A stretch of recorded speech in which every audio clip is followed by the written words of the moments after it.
Alors donc, la vision actuelle du monde vivant, elle va se fonder sur la théorie darwinienne.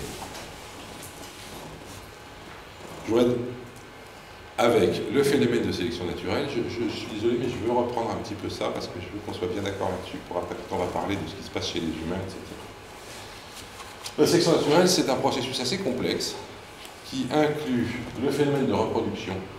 Alors on a un problème, nous les Français, par rapport aux Anglais, c'est que Darwin ne dit jamais que les individus se reproduisent. D'ailleurs, je crois que l'expression n'existe pas en anglais. Les Anglais disent « The individuals reproduce their own kind ». C'est beaucoup plus subtil. Évidemment qu'un individu ne se reproduit pas. Hein? Les parents mettent parfois un peu de temps à s'en rendre compte, mais les enfants finissent toujours par leur expliquer. Hein?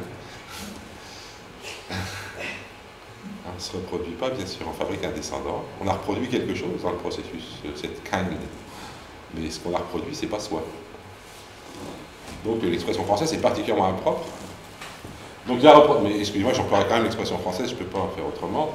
Parce que traduire les individus reproduisent leur propre sorte, ça ne sonne pas, quoi. Donc les individus se reproduisent, les descendants ne sont pas tous pareils, il y a une variation dans la descendance. Et il y a un choix qui est effectué par la nature dans cette variation.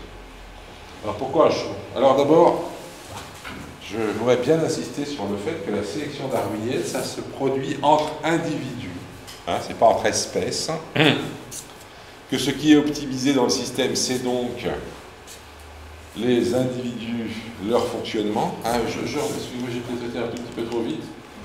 Ce processus doit être répété sur de nombreuses générations pour que ça marche. Donc vous avez une variation, vous triez, c'est ceux-là qui se reproduisent, et on recommence. Hein. C'est ce que font tous les éleveurs ou les horticulteurs pour transformer leurs plantes ou leurs animaux.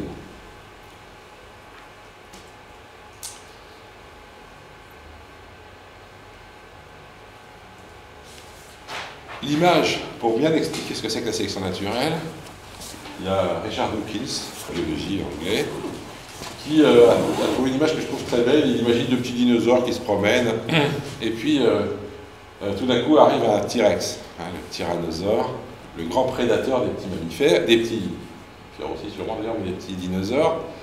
Les deux dinosaures se mettent à courir, comme des fous, et le tyrannosaure les poursuit, et l'un des deux petits dinosaures dit à l'autre, ça sert à rien de courir comme ça, de toute façon on n'a aucune chance de courir plus vite que le tyrannosaure. Et l'autre lui dit, mais moi j'essaye pas de courir plus vite que le tyrannosaure. Voilà. J'essaie de courir plus vite que toi. Hein. C'est ça la sélection naturelle. Il ne s'agit pas de faire que les petits dinosaures deviennent plus forts ou plus rapides que les tyrannosaures. Hein. Tant que vous êtes plus rapide que l'autre, c'est bon. C'est du différentiel intraspécifique, la sélection. D'accord? Et évidemment, avec ce processus-là, vous faites des individus qui courent ce qu'il faut, qui courent suffisamment vite. Hein.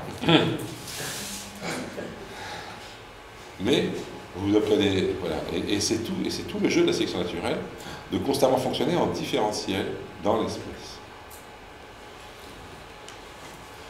Bon, je passe là-dessus. Alors Darwin découvre ce phénomène de sélection naturelle. En tout cas, il découvre l'aspect tri par la nature de deux manières. La première, c'est le choc qu'il a quand il part donc sur un Beagle pour faire le tour du monde en 1831. Hein, il va surtout travailler sur les côtes d'Amérique du Sud, mais il va revenir quand même dans un tour du monde. Il revient en 1836, donc ça lui a laissé le temps quand même non seulement de réfléchir, mais aussi d'observer. Et dès les îles du Cap-Vert et ensuite la forêt amazonienne, Darwin est époustouflé par la profusion. La profusion complète. Et vous voyez, on voit des troncs d'arbres, des fougères arborescentes avec des orchidées qui poussent sur les autres plantes et d'autres parasites qui poussent encore sur les orchidées. On voit bien qu'il n'y a pas de place pour tout le monde. C'est pas dans la campagne anglaise de l'époque victorienne que ça se voyait, mais dans la forêt tropicale, là, vous ne pouvez pas le rater. Et ça, d'une part, et puis les travaux de Malthus, d'autre part, qui expliquent que la population humaine croissant exponentiellement, il doit y avoir un moment nécessairement où la croissance démographique rencontre une impossibilité du fait de la limitation des ressources. Même si les humains arrivent à augmenter la quantité de ressources disponibles, ils ne peuvent pas suivre une exponentielle. Malthus en déduit donc qu'il faut laisser crever les gens parce que sinon on ne sera pas quoi. Mais Darwin applique ça non pas aux humains mais au reste de la nature et dit que nécessairement, il n'y aura pas de la place pour tout le monde. Et que donc, parmi les variations qu'on observe quand on regarde sur la reproduction des organismes, eh bien, nécessairement, la nature va faire un tri de ceux qui sont les plus aptes à survivre dans le milieu tel qu'il est. Donc ça, c'est la sélection. C'est le premier principe sur lequel s'appuie Darwin. Le deuxième principe, qui découle du premier, qu'il découvre au cours de son voyage, dans ses carnets de notes, hein, il y a ce moment très, très impressionnant où il écrit « I think » et il dessine le premier arbre phylogénétique jamais dessiné à notre connaissance. Hein, donc l'idée qu'à partir d'une espèce 1, eh bien, on va pouvoir se fabriquer des espèces A, B, C, D par un processus de divergence qui découle de la sélection naturelle et qui va appliquer par exemple au poisson des Galapagos. Exemple connu. Évidemment, Darwin ne parle pas de l'homme dans l'origine des espèces, publié en 1859, donc il y a 150 ans. Mais il est clair, d'après tout ce qu'il dit, que l'homme fait partie du truc. Et que donc l'homme est un singe transformé, et donc c'est ça qui va lui attirer des ennuis. Et c'est peut-être ça qu'on voit le plus de la théorie darwinienne et des problèmes sociétaux qu'elle pose. Hein. Et alors il aura un ami qui s'appelle Thomas Huxley, qui le défendra toujours, qui s'est lui-même intitulé le bulldog de Darwin, et qui le défend contre les créationnistes, etc. Thomas Huxley aura deux petits-fils qui nous intéressent ici. Aldous, qui a écrit Le meilleur des mondes, et ça, je pense que si vous vous intéressez à la bioéthique, vous ne pouvez pas ne pas lire ce livre, franchement. Et son frère, Julian, qui était le fondateur de la théorie synthétique de l'évolution, et le fondateur de l'UNESCO. J'en reparlerai tout à l'heure. À la fin de l'origine des espèces, Darwin donc essaye de régler ses problèmes, d'atténuer ses problèmes avec la religion et la société. Alors il y a un dernier paragraphe qui s'appelle « Tangled Bank », je vais l'avoir en français, « Le rivage luxuriant ». Voilà. Je ne vais pas vous le lire en entier, mais au milieu, il y a enfin, le point focal de ce truc, c'est que le résultat direct de cette guerre, qui décrit la sélection naturelle et tout, c'est le dernier paragraphe, hein, c'est le paragraphe conclusif de l'origine des espèces. Le résultat direct de cette guerre de la nature, qui se traduit par la famine et par la mort, est donc le fait le plus admirable que nous puissions concevoir, à savoir la production des animaux supérieurs. Vous voyez, bon. N'y a-t-il pas une véritable grandeur dans cette manière d'envisager la vie avec ses puissances diverses attribuées primitivement à un petit nombre de formes ou même à une seule? Voilà, et puis après, il va situer son travail dans le champ des grandes découvertes coperniciennes et newtoniennes. Que notre planète, obéissant à la loi fixe de la gravitation, il se situe comme le successeur de Newton. Alors, mais vous voyez que l'idée, c'est de dire, oui, c'est un processus de guerre, de famine, de mort, de compétition qui a fabriqué tout ça, mais c'est encore plus admirable, en quelque sorte, que si ça avait été créé, entre guillemets. Hein. D'ailleurs, ça, c'est la version de la première édition, il y en aura 7. À partir de la deuxième, il rajoute un petit mot. Avec les puces de la vie, avec ses puissances diverses, attribuées primitivement par le créateur. Il s'en fout en fait du début, de toute façon il n'a pas des arguments définitifs là-dessus, donc il veut bien laisser le créateur là, tant qu'on lui fout la paix avec la sélection naturelle après. Vous voyez que c'est une difficulté, je trouve que c'est une difficulté de la théorie de l'évolution, qui est une difficulté récurrente et majeure. C'est sur quoi fonde-t-on la question de la dignité humaine dans un cadre évolutif? Alors les théologiens le déclinent sous diverses appellations, sur que devient le péché originel. Vous savez peut-être qu'il y a un dénommé Harun Yahya, ça vous dit quelque chose? Harun Yahya, c'est un homme d'affaires turc qui a écrit un énorme livre, je suis désolé, j'aimerais bien vous l'apporter, mais il pèse 7 kilos. Il s'appelle l'Atlas de la création. C'est très impressionnant, c'est un grand livre épais comme ça, en papier glacé, d'excellente qualité, avec des reproductions photos d'excellente qualité, très très beau. Bon, un peu kitsch, mais très très beau. Sur la couverture, il y a des petites images qui bougent quand on bouge la tête, là, mais dedans, les photos sont très belles, et à chaque fois, il y a une photo d'un fossile. Alors sur les 9 dixièmes du bouquin, c'est une très belle photo d'un fossile et une très belle photo d'une espèce actuelle pour montrer qu'ils sont pareils et que donc ça n'a pas évolué. Et un petit texte disant, on voit que ce fossile qui existait il y a 200 000 ans est exactement le même que l'espèce actuelle, donc la théorie de l'évolution est fausse et les espèces ne changent pas. Et après, à la fin, il y a une partie qui s'appelle la critique de la théorie darwinienne. Et là, c'est intéressant parce que la première critique, c'est le fait que la théorie darwinienne ne permet pas de fonder une morale.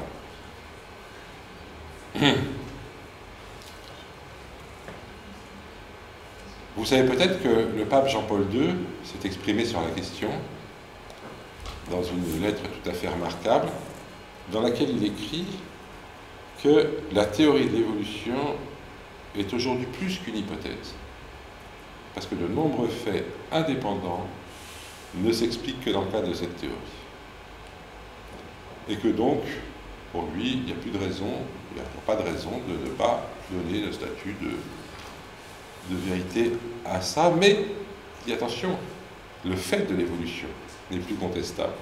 Mais il y a diverses théories qu'il explique, et il dit les théories qui ne donneraient pas une place particulière à l'homme sont nécessairement dans l'erreur, puisqu'elles ne permettent pas de fonder la dignité humaine.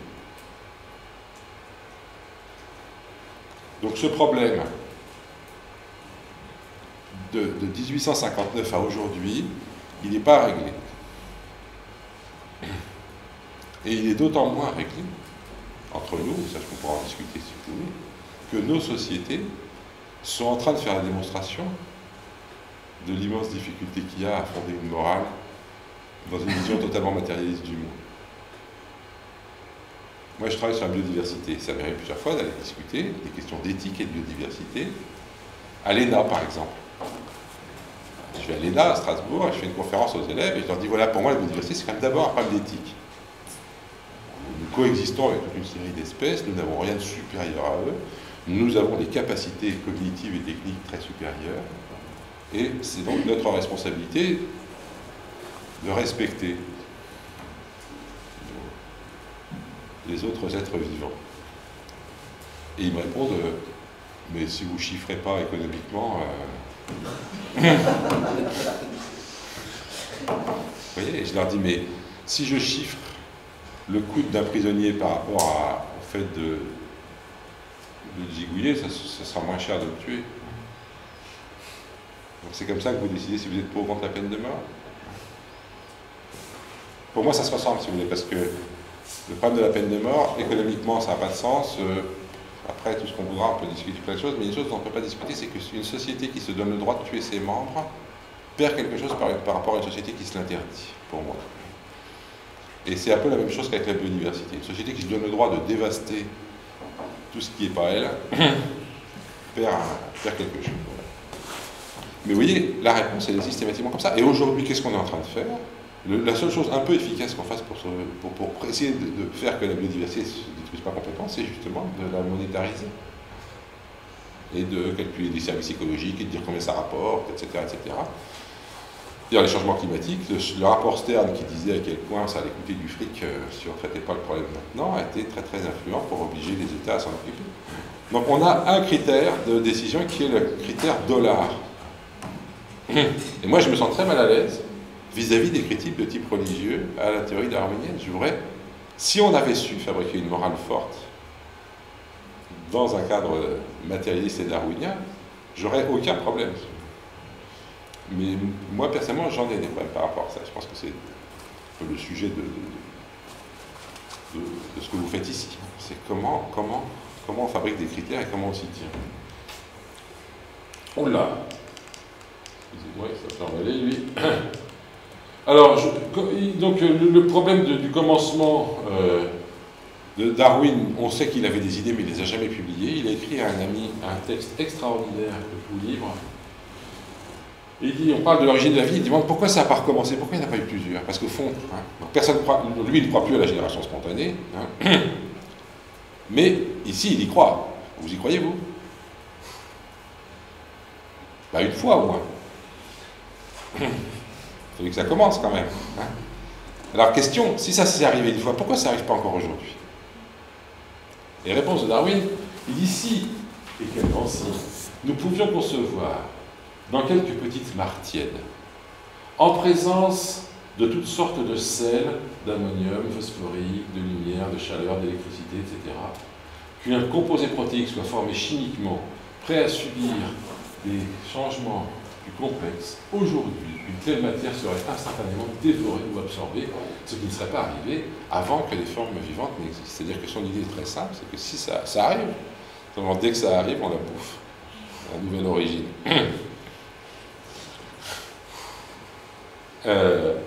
Vous voyez que c'est 50 ans après Lamarck, mais vous voyez le raisonnement, c'est plus du tout du même ordre. Aujourd'hui, encore, quand je montre ça à des étudiants, ils sont stupéfaits ne serait-ce que parce que l'expérience de mettre des sels en question de la chaleur, de l'électricité, etc., a été réalisée par Stanley Miller en 1953, et qu'il a effectivement trouvé des petits composés protéiques. Et 1953, je ne sais pas si ça vous dit quelque chose, mais c'est aussi l'année de la découverte de la structure de l'hélice de l'ADN. Je peux vous dire que dans les médias, cette manip-là a eu beaucoup plus de retentissement que l'ADN. Parce que recréer une protéine chimiquement, ça c'était... Voilà. Darwin, dans son livre, la plupart tous les livres de Darwin sont richement illustrés, sauf l'origine des espèces, qui ne possède qu'un seul schéma. Celui-là. En plus, c'est un schéma très théorique. Et c'est la vision de ce que c'est que la vie, de ce que c'est que la biodiversité pour Darwin. C'est le centre. Toute sa théorie peut se résumer en commentant cet article, ce schéma. D'ailleurs, je crois qu'il y a plus de 40 pages de commentaires sur ce schéma dans le livre. Je vais insister sur quelques points. Donc l'idée, c'est que, d'abord, ce schéma fonctionne à toutes les échelles. Peut-être que ce que vous regardez là, c'est deux individus, c'est des individus. Et ces individus font des descendants. Et parmi ces descendants, beaucoup n'ont pas de naissance, mais d'autres vont en avoir. Et puis progressivement, donc ces descendances et le tri dans la descendance va fabriquer une divergence entre des lignes. Les extinctions, il y en a à toutes les échelles. Mais que ça peut s'éteindre tout de suite. Alors ça peut être des individus, ça peut être des variétés, ça peut être des sous-espèces, ça peut être des espèces. Selon le temps que vous mettez entre deux barres horizontales, eh bien vous êtes en train de décrire la formation de variétés à partir d'individus, la formation de sous-espèces à partir de variétés, d'espèces à partir de sous-espèces, de genres à partir d'espèces. Vous notez que les extinctions sont tout le temps présentes là-dedans. Alors il y a beaucoup de choses qui s'éteignent tout de suite, il y en a qui s'éteignent plus tard, il y en a qui s'éteignent encore plus tard. Mais en fait, la biodiversité est faite d'extinction.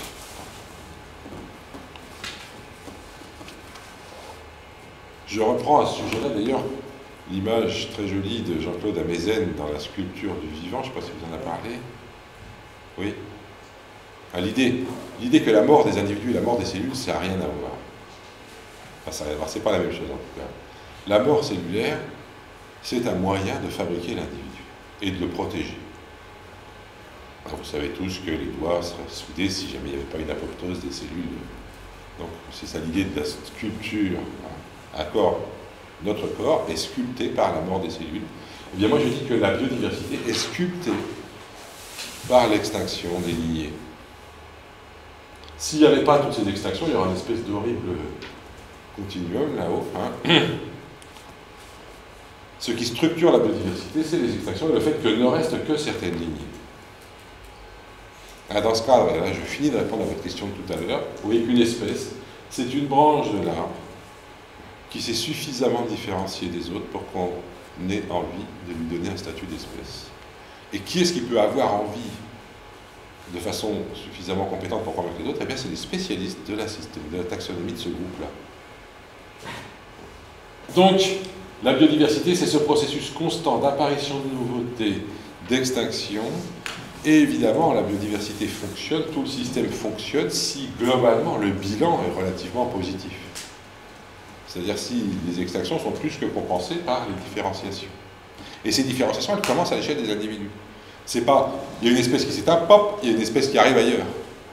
Il y a constamment des populations qui se différencient et qui vont fabriquer des variétés, constamment des variétés qui se différencient et qui fabriqueront des sous-espèces qui se différencient et qui fabriqueront des espèces. Donc vous voyez que c'est plus compliqué.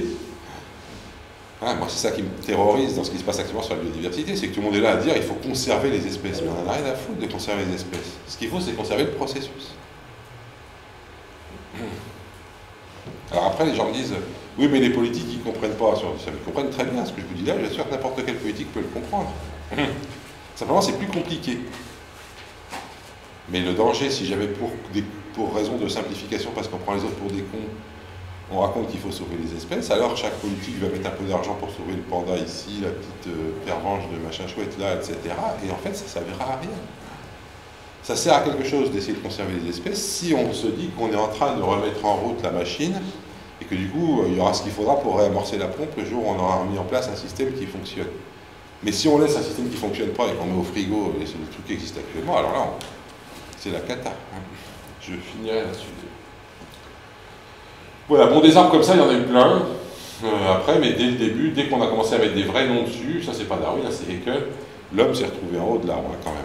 Vous voyez que dans l'arbre de Darwin, il a pris un soin extrême à ce que chaque espèce d'un moment donné soit à la même hauteur que les autres. Après, on va faire des arbres comme ça. Alors non, c'est pas l'arbre actuel, ça c'est un arbre assez historique, mais enfin il est historique d'il y a 15 ans. On a découvert qu'en plus des bactéries et des eucaryotes, il y avait une troisième classe qu'on appelle les archées, ça va, vous connaissez tous ça. Ce qui est intéressant sur le plan de l'histoire, c'est que comme ces machins-là, on les trouvait dans des milieux un peu extrêmes au début, on a fantasmé, ça donne une image de l'incompétence en biologie des chercheurs en biologie. C'est quand même extraordinaire, on les appelait archées, pourquoi ? Parce qu'on a imaginé que c'était des restes de l'origine. Genre, il y en a qui n'ont pas bougé depuis 4 milliards d'années, hein, puis nous, vachement, quoi. On est pratiquement dans la chaîne des êtres, encore une fois. Hein. Évidemment que les archées ont autant évolué que nous depuis le début, il n'y a pas de raison. Alors, les algues, alors bon, premièrement, deuxièmement, bon, j'en parlerai tout à l'heure, mais enfin, sachez que, évidemment, vous avez, alors, autre surprise, les champignons se branchent avec les animaux et pas avec les plantes. C'est tout ça, donc ça fait partie des choses qui ont un peu surpris. C'est bien. Les algues, alors en revanche, on sait qu'il y en a vraiment certaines. Vous voyez, la séparation du groupe des plantes et des algues vertes sont là. D'un côté, plantes et algues vertes, de l'autre, animaux et champignons. La séparation se fait ici. La séparation des algues brunes se fait ici. Donc les algues brunes se sont séparées de notre lignée bien avant que nous ne soyons séparés des plantes. Les algues brunes se sont séparées des algues vertes bien avant que les algues vertes soient séparées de nous. Si je vous le dis comme ça, je ne sais pas si c'est plus clair. C'est-à-dire qu'une algue verte, c'est beaucoup plus proche de nous que d'une algue brune. Ça va ? Oui. Les algues vertes aussi, oui. Oui. Enfin, certaines, il y en a aussi dans l'eau douce, mais... Alors, à chaque fois, il s'agit de la capture par un eucaryote d'une bactérie photosynthétique qui a permis de faire ce qu'on appelle la chloroplaste, donc une vieille bactérie insérée dans les cellules. Et évidemment, la capture qui a permis de fabriquer les algues brunes et la capture qui a permis de fabriquer les algues vertes, c'est pas la même. C'est pas la même bactérie, elle ne vient pas du même endroit. On a longtemps dit qu'il y avait une hypothèse endosymbiotique, c'est-à-dire que on pensait que le chloroplaste était issu d'une vieille bactérie. Aujourd'hui, maintenant, c'est établi parce que quand on prend un génome de chloroplaste et qu'on l'étudie, on trouve qu'il ressemble à un génome de cyanobactéries. On a la même chose avec les mitochondries. Oui, même chose pour les mitochondries, tout à fait. Alors, et justement, donc l'hypothèse endosymbiotique, aussi bien pour les mitochondries que pour les chloroplastes, elle est maintenant totalement validée. Point. Grâce aux études de génome. On va y revenir un petit peu tout à l'heure. Voilà. Ça va ? Bon, je passe là-dessus. Évidemment, à la fin de l'arbre. Alors moi, j'aime bien maintenant, ça s'est vraiment amélioré par rapport à l'époque où on mettait l'homme en haut.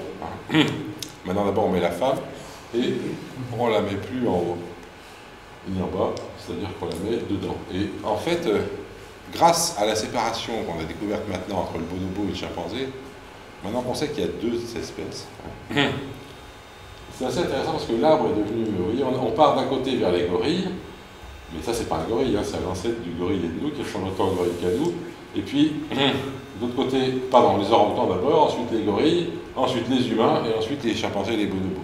Les dernières espèces qui se sont fabriquées là-dedans, c'est pas les humains, c'est les chimpanzés et les bonobos.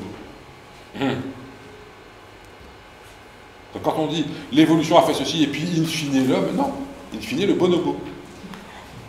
D'ailleurs, in fine le moustique du métro londonien. Les dernières espèces qu'on a vu apparaître. Il faut arrêter de dire que l'homme est la dernière espèce à apparaître sur Terre. C'est incroyable qu'on puisse dire des choses pareilles. Voilà, donc vous voyez qu'effectivement, étant donné ce que je vous ai dit sur la systématique, il est hors de question d'avoir d'un côté les grands singes et de l'autre les humains. Hein, comment vous osez sortir les humains de l'arbre là-dedans? Alors il y a des gens qui discutent de savoir si est-ce que l'homme descend du singe. Je ne sais pas si l'homme descend de l'homme. Si vous me répondez à cette question, je vous répondrai à l'autre. Évidemment que l'homme est un grand singe, aucun doute. Si je fabrique un groupe systématique avec les grands singes, évidemment que je le mets dedans. Maintenant, du coup, ça veut dire qu'ils descendent de quelque chose qu'on peut appeler un grand singe, il n'y a plus de doute. Mais de même que tous les autres singes, ni plus ni moins, on ne descend pas du singe, on est des singes. Mais les singes, ça descend des singes. Donc on descend du singe. Bref. Voilà. Donc cet arbre est fondamental pour comprendre ce que c'est que la biologie aujourd'hui. Mais cet arbre, il pose des problèmes. Parce qu'il suppose justement cette espèce de continuité de diversité entre la diversité des individus et la diversité des espèces.